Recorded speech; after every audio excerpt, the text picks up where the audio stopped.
안녕하세요. 부자된 매직TV입니다. 오늘은 내 계좌가 파랗게 질렸을 때 반드시 지켜야 할 4가지 생존 법칙에 대해서 한번 말씀드려보고자 합니다. 주식시장에 험난한 파도가 요즘에 몰아치고 있죠. 하지만 저는 여러분들의 든든한 나침판이 되어드리겠습니다. 아침에 눈을 떠서 HTS, MTS 앱을 켰을 때 오늘 아마 파란불로 하락으로 진행될 수도 있겠는데요. 이런 파란불로 진짜 모든 계좌가 녹는 그런 상황을 맞이했을 때 여러분들은 어떻게 하고 계십니까? 끝을 모르고 추락하는 주가를 보고 있으면 심장은 철컹 내려앉죠. 철렁. 그리고 지금이라도 다 팔고 도망가야 하나 라는 공포감도 밀려오죠. 하지만 여러분, 위기라는 단어는 위험과 기회가 공존한다는 뜻을 담고 있습니다. 주식시장에서 큰 부를 일군 대가들은 하나같이 폭락장은 부의 추월 차선에 올라탈 수 있는 절호의 기회라고 말을 하곤 하죠. 오늘은 주식이 무섭게 폭락했을 때, 그리고 소중한 내 자산을 지키고 오히려 다음 상승장을 준비하는 폭락장 대처법, 그리고 마인드셋에 대해서 한번 4가지 정도 핵심 원칙을 정리해 드릴게요. 지금 만약에 당장 손절 버튼을 누르고 싶으시다면 딱 3분만 투자해서 이 영상을 보시면 좋을 것 같습니다. 우선 첫 번째, 멘탈 관리를 하셔야 됩니다. 공포에 휩싸여서 내동매매, 즉 패닉셀을 하시면 안 되고요.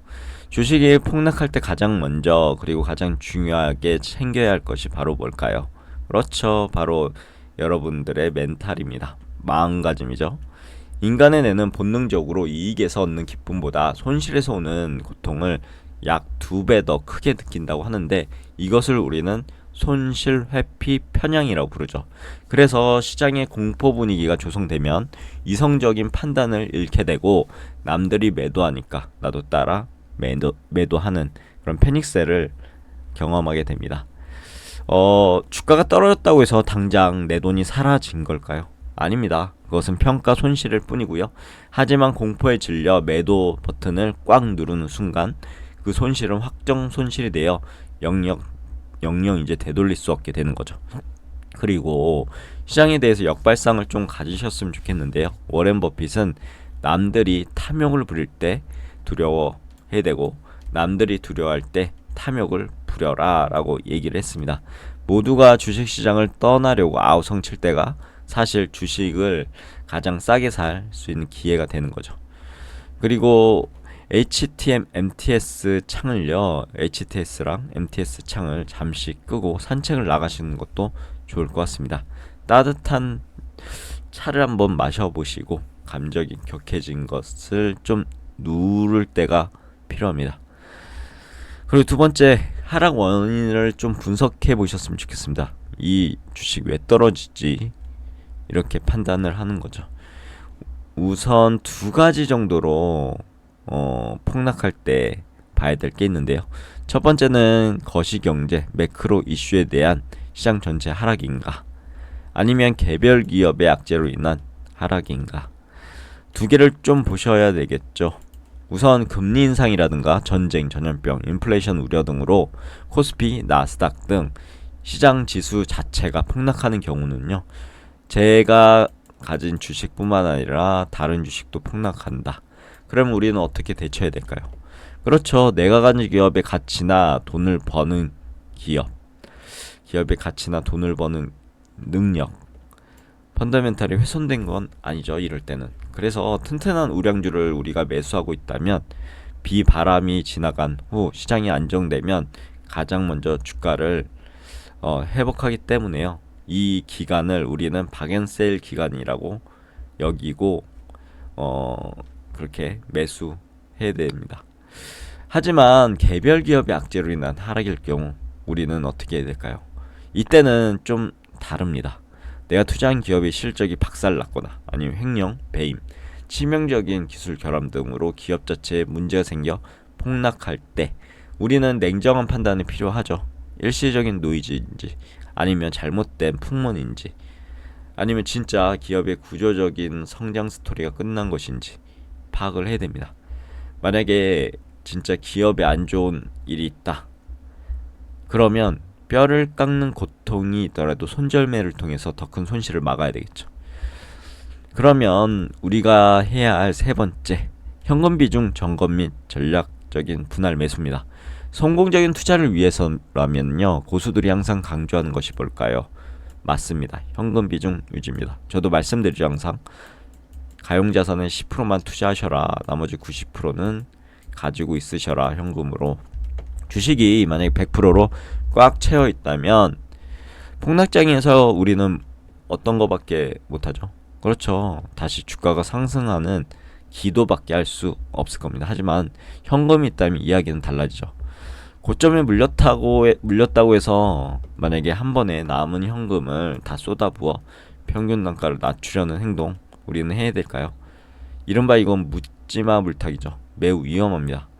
바닥 밑에 지하실 있고 지하실 1, 2, 3, 4, 5, 6 끝도 없이 내려갈 수도 있기 때문입니다.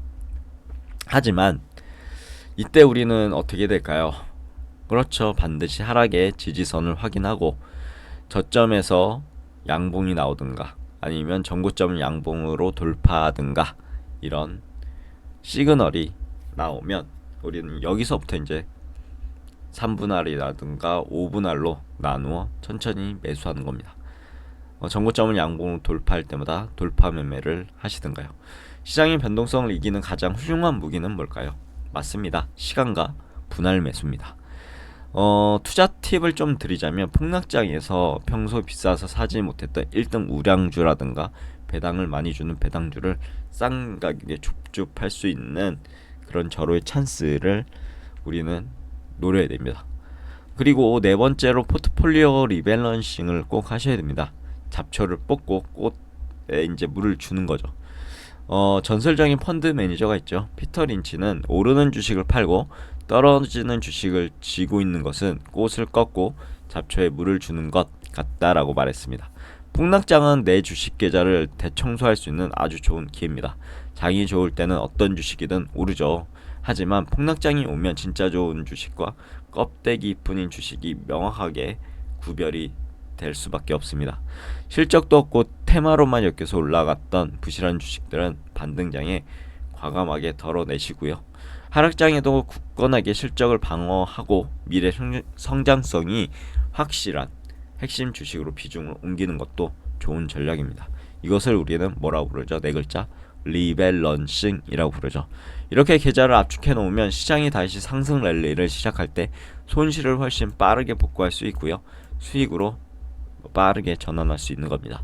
그럼 오늘도 결론, 한마디로 밤이 가장 어두울 때가 새벽이 오기 직전입니다. 주식 투자는 단순히 쌀 때 사서 비쌀 때 파는 기술이 아닙니다. 끊임없이 요동치는 시장 속에서 내 마음을 다스려야 하고요. 기업의 가치를 믿고 인내하는 철학의 영역에 가깝죠.